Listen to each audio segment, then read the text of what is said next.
soft and fluffy marshmallow topping a buttery shortcake base. The sweet treat you'll love. Welcome to Recipes by Karina, where I share with you how to make classic and simply delicious food. Make sure to follow my page or subscribe for new recipes.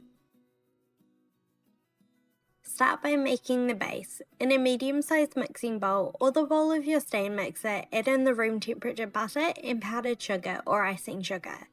These are both the same ingredient, just different names in different parts of the world. Mix on medium speed for about 2 to 3 minutes or until super light and fluffy. If you'd like the full recipe for this marshmallow slice, it'll be on my website as well as the full measurements listed below. Crack in 1 medium-sized egg and mix again for a further minute until well combined. Add in the dry ingredients, the flour and baking powder, and mix until you have a wet dough. Press the base into a lined 20 cm or 8-inch square baking pan. It can be pretty sticky, so if you're having trouble, just wet the back of a spoon and it won't stick, or use your hands.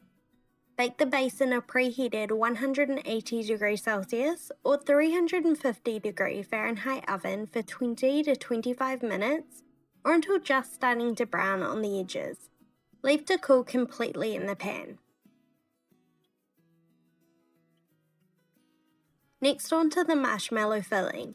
In a medium-sized saucepan, pour in the cold water and sprinkle over a tablespoon of powdered gelatin.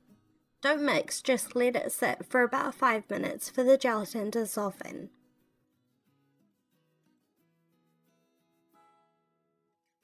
After 5 minutes, you'll notice the water has become sort of jelly-like. Pour in the sugar and place the pan over medium heat. Bring to the boil, stirring continuously, and boil for about 2 to 3 minutes or until all of the sugar has dissolved. Transfer to a heat-proof jug for easier pouring. Separate the egg, placing the white into a stand mixer or a large bowl if you're using a hand mixer, and reserve the yolk for another recipe. Beat on medium speed for about a minute or two until the egg white has become frothy and opaque. With the machine running on high, slowly start to pour in the hot gelatin sugar mixture. Do this as slowly as you can so it doesn't separate. The mixture will start to thicken, becoming glossy and white. Continue to beat on high speed for about 10 to 15 minutes or until the marshmallow filling starts to resemble softly whipped cream that holds its shape. It should cool down to about room temperature during this time.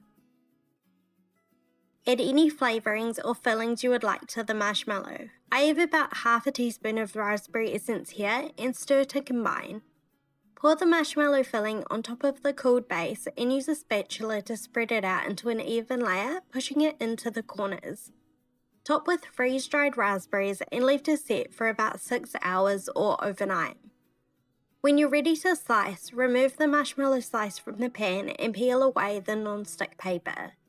Use a sharp knife to cut the slice into 8 to 12 pieces. It'll keep at room temperature for about 3 days or in an airtight container. I hope you try out this recipe. Thank you so much for watching, and I will see you in my next video.